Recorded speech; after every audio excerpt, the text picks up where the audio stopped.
श्री संत बाळूमामांची भाकणूक आणि तिसरे महायुद्ध. मित्रांनो, आज तुम्ही टीव्हीवर बातम्या लावल्या किंवा मोबाईलवर एखादा व्हिडिओ पाहिला तर सगळीकडे एकच दृश्य दिसतं. आकाशातून पडणारे बॉम्ब, उद्ध्वस्त होणाऱ्या इमारती आणि रडणारी माणसं.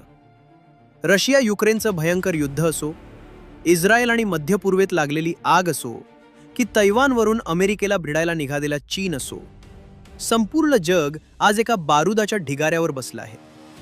कधीही ठिणगी पडेल आणि तिसऱ्या महायुद्धाचा भडका उडेल अशी भीती आज प्रत्येक देशाला वाटत आहे.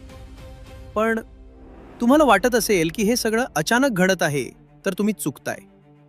जर मी तुम्हाला सांगितलं की आज जगात जे काही रणकंदन माजलंय त्याची सेकंदन सेकंद भविष्यवाणी महाराष्ट्राच्या मातीतल्या एका महान संतानं अनेक दशकांपूर्वीच आपल्या भाकणुकीत लिहून ठेवली होती, तर तुमचा विश्वास बसेल? आणि सर्वात मोठा प्रश्न, जर हे तिसरे महायुद्ध भडकलेच तर त्यात आपल्या भारताचं काय होणार?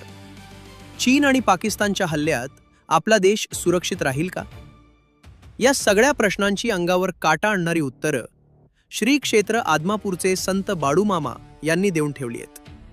मामांची ती भयंकर भाकणूक आणि भारताच्या भविष्याचं ते रहस्य आज मी तुम्हाला सांगणार आहे. त्यामुळे व्हिडिओ एक सेकंदही स्किप न करता शेवटपर्यंत नक्की पहा, कारण शेवटी मामांनी भारताच्या विजयाबद्दल जे सांगितलंय ते ऐकून प्रत्येक भारतीयाची छाती गर्वानं फुलून येईल. मित्रांनो, बाळूमामा आपल्या भाकणुकीत स्पष्टपणे सांगतात, अनेक देश एकमेकांशी युद्ध करतील. युद्ध खेळण्याची स्पर्धाच लागलं, दुनिया पेटलं. आता जरा आजच्या जगाकडे पहा. रशिया आणि युक्रेनचं युद्ध थांबायचं नाव घेत नाहीये. दुसरीकडे इस्रायल आणि हमास हिजबुल्ला यांच्यात भयंकर युद्ध सुरू आहे.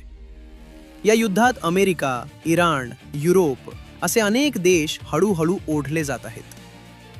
युद्ध खेळण्याची स्पर्धाच लागेल, या मामांच्या वाक्याचा अर्थ काय? आज प्रत्येक देश दुसऱ्यापेक्षा जास्त घातक शस्त्रास्त्रे, ड्रोन आणि अण्वस्त्रे बनवण्याच्या स्पर्धेत उतरलाय. दुनिया पेटल हे शब्द नुसते शब्द नाहीत, तर तो तिसऱ्या महायुद्धाचा थेट आणि स्पष्ट इशारा आहे. या महायुद्धाचा परिणाम काय होईल? मामांच्या भाकणुकीतील पुढचे शब्द ऐकून भल्या भल्यांना घाम फुटेल. मामा म्हणतात, मुस्लिम राष्ट्र जगातून उद्ध्वस्त होईल, जगाच्या नकाशातून पुसून जाईल, आंतरराष्ट्रीय जगाची बाजारपेठ बंद पडेल. तुम्ही विचार करा, जेव्हा एखादा देश नकाशातून पुसून जाईल असं एक संत सांगतो, तेव्हा त्या युद्धाची पातळी किती भयंकर असेल?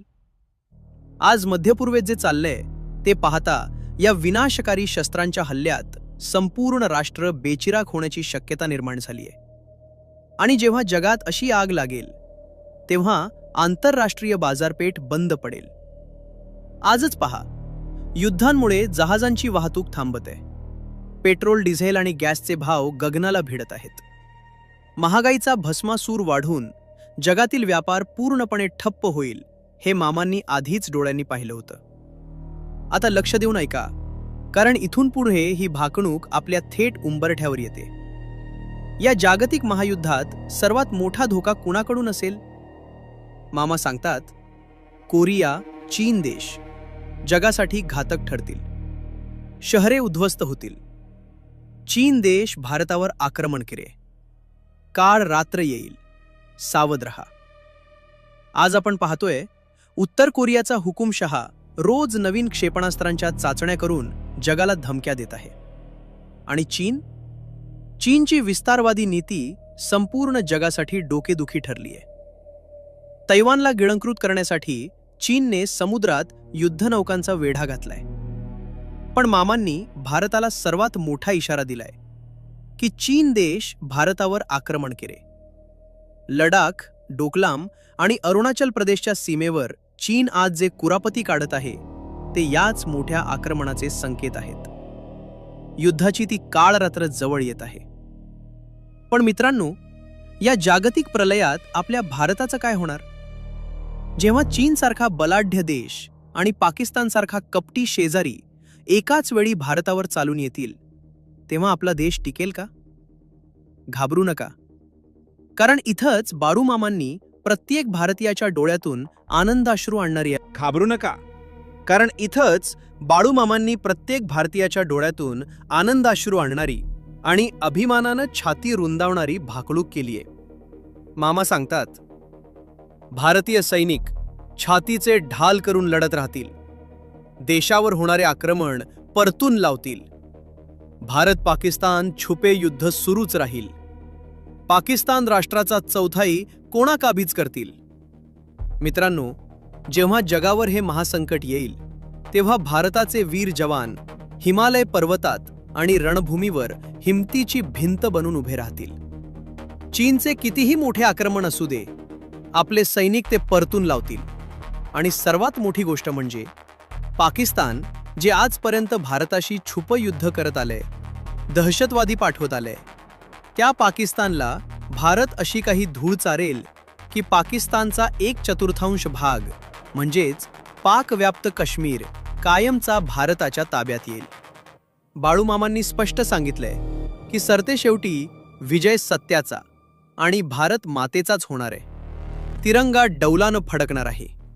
मित्रांनो, बाळूमामांची ही भाकणूक आपल्याला घाबरवण्यासाठी नाही, तर येणाऱ्या संकटाची चाहूल देण्यासाठी आहे. एकीकडे विज्ञानाच्या आणि अहंकाराच्या अतिरेकामुळे जग विनाशाकडे चाललंय, तर दुसरीकडे भक्ती, सत्य आणि शौर्याच्या जोरावर आपला भारत यातून खंबीरपणे उभा राहणार आहे. हा बाळूमामांचा आशीर्वाद आहे. बाळूमामांच्या चॅनलवरती नवीन असाल तर सबस्क्राईब करा आणि व्हिडिओ लाईक करायला विसरू नका. धन्यवाद.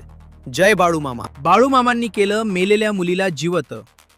11 वर्षांची मुलगी मृत घोषित झाली आणि दुसऱ्या दिवशी सकाळी ती स्वतः उठून बसली. हे कसं शक्य आहे? कर्नाटकात हावेरीजवळ बंकापूर नावाचं गाव. मामा आपल्या धनगर बांधवांसोबत तिथे गेले होते. सगळं सुरळीत चालू होतं. पण अचानक कंपूमधील एक 11 वर्षांची मुलगी वारली. आई वडिलांचा आक्रोश, सगळीकडे रडारड, वातावरण शोकमग्न. इतक्यात मामांना बातमी कळली.